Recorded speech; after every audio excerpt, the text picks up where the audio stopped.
வணக்கம் நண்பர்களே. இந்த வீடியோவில் நம்ம HEIF அப்படின்னா என்னதை பற்றி பார்க்க போகிறோம்.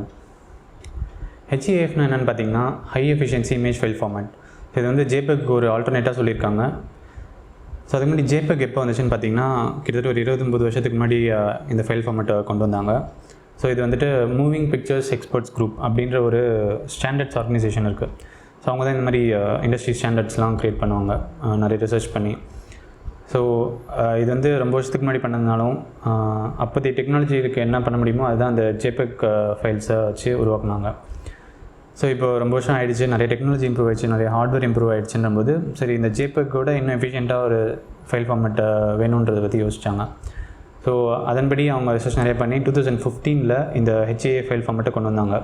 ஸோ இது JPEGக்கும் இதுக்கும் என்ன மெயின் டிஃப்ரென்ஸ் பார்த்திங்கன்னா இதனுடைய கம்ப்ரெஷன் வந்துட்டு நிறைய குவாலிட்டியோடு இருக்கும். ஸோ இப்போ JPEG ஃபைல் ஒரு 2 MB இருக்குன்னா அதே HEIF ஃபைலில் 2 MBயில் நிறையா குவாலிட்டி இருக்கும், நிறைய டீட்டெயில்ஸ் இருக்கும்.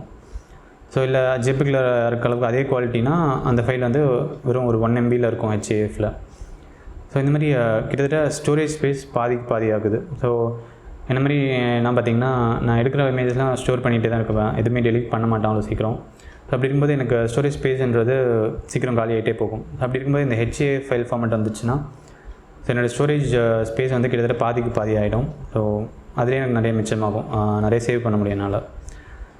ஸோ அது தவிர்த்து இதில் என்ன அட்வான்டேஜ் பார்த்திங்கன்னா இது வந்துட்டு ஒரு கண்டெய்னர் ஃபார்மேட்னு சொல்லுவாங்க. ஸோ கண்டெய்னர் ஃபார்மேட்னா என்னென்னு பார்த்தீங்கன்னா ஒரு உதாரணத்துக்கு சொல்லணும்னா இப்போ நீங்கள் சிஸ்டமில் படம்லாம் பார்க்குறீங்கன்னா ஸோ அதில் வந்துட்டு சப்டைட்டில் வரும் கூடவே. ஸோ சப்டைட்டில் நீங்கள் வேணால் ஆன் பண்ணிக்கலாம், வேணும்னா ஆஃப் பண்ணிக்கலாம். ஸோ இதில் ஆக்சுவலாக அந்த ஃபைலுக்குள்ளார என்ன இருக்குன்னு பார்த்தீங்கன்னா அந்த மூவியோட டேட்டா ஸ்ட்ரீம் இருக்கும், அது இல்லாமல் இந்த சப்டைட்டில் டேட்டா ஸ்ட்ரீம் தனியாக இருக்கும். ஸோ கிட்டத்தட்ட ரெண்டு டிஃப்ரெண்ட் ஃபைல்னே சொல்லலாம். ஸோ 2 டிஃப்ரெண்ட் டேட்டா ஸ்ட்ரீம் அதில் இருக்குது. ஸோ அது ரெண்டுமே ஒரே ஃபைலுக்குள்ளார இருக்கும், ஒரு MP4 ஃபைலுக்குள்ளார இருக்கும். ஸோ இந்த மாதிரி இதுதான் கண்டெய்னர் ஃபார்மேட்னு சொல்லுவாங்க. ஸோ இந்த HEIFம் இந்த மாதிரி ஒரு கண்டெய்னர் ஃபார்மேட். ஸோ இதில் நீங்கள் வெறும் இமேஜ் டேட்டா இல்லாமல் இமேஜ்க்கான ஒரு ஆடியோ இல்லை ஒரு டெக்ஸ்ட்டோ இல்லை இமேஜ் சீக்வன்சஸோ அந்த மாதிரி எதுவுமே நீங்கள் ஸ்டோர் பண்ணிக்க முடியும். ஸோ அதனால தான் இது ஒரு கண்டெய்னர் ஃபார்மேட்னு சொல்லுவாங்க.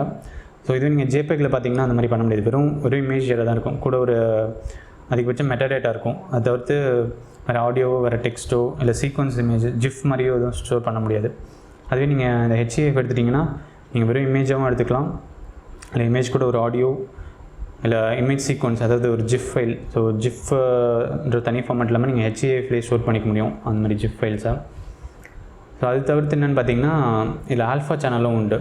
ஸோ நீங்கள் ஃபோட்டோஷாப்பில் நிறைய எடிட்டிங் ஒர்க்லாம் பண்ணிங்கன்னா ஆல்ஃபா சேனலை பற்றி தெரிஞ்சிருக்கும். ஸோ JPEGல இந்த ஆல்ஃபா சேனல்ன்ற ஆப்ஷன் கிடையாது, ஆனால் PNGயில் உண்டு.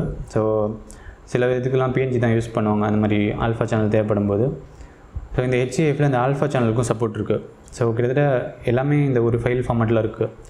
ஸோ இவ்வளோ அட்வான்டேஜ் இருக்க ஃபைல் ஃபார்மேட் இப்போ தான் கொஞ்சம் கொஞ்சமாக அடாப்ட் ஆக வருதுன்னு பார்த்தீங்கன்னா இது கிட்டத்தட்ட 2015 அறிவிச்சாங்க. பட் இப்போ 2020 ஆகிடுச்சு. இப்போ தான் Canon R5 R6 இல்லை Sony A7S3லாம் இந்த HEIF சப்போர்ட் கொடுத்துருக்காங்க.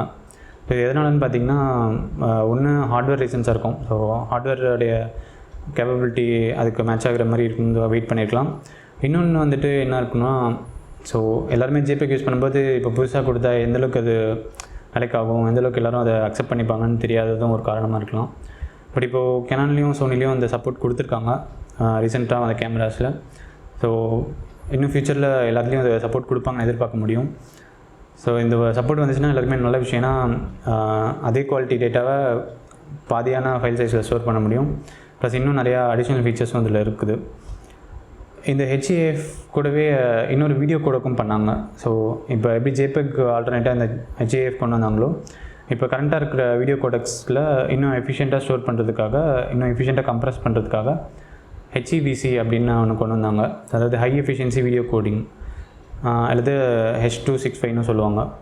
ஸோ இது HEIF HEVC ரெண்டுமே ஒன்றா தான் கொண்டு வந்தாங்க. இன்ஃபேக்ட் அந்த HEVCயில் கொண்டு வந்த டெக்னாலஜியை வச்சு தான் HEIFையும் கொண்டு வந்தாங்க. ஸோ கிட்டத்தட்ட HEVC எப்படி வீடியோக்கோ அதனோட டெரிவேட்டிவாக இந்த HEIF இமேஜ் ஃபைல்ஸ்க்குன்னு சொல்லலாம். ஸோ இந்த HEVCயை பற்றி இன்னும் தெரிஞ்சுக்கணுன்னா இன்னொரு வீடியோவை பாருங்கள். இந்த வீடியோ உங்களுக்கு யூஸ்ஃபுல்லாக இருந்துச்சுன்னா லைக் பண்ணுங்கள், உங்கள் ஃப்ரெண்ட்ஸ்க்கு ஷேர் பண்ணுங்கள், மறக்காம சேனலுக்கு சப்ஸ்கிரைப் பண்ணிடுங்க.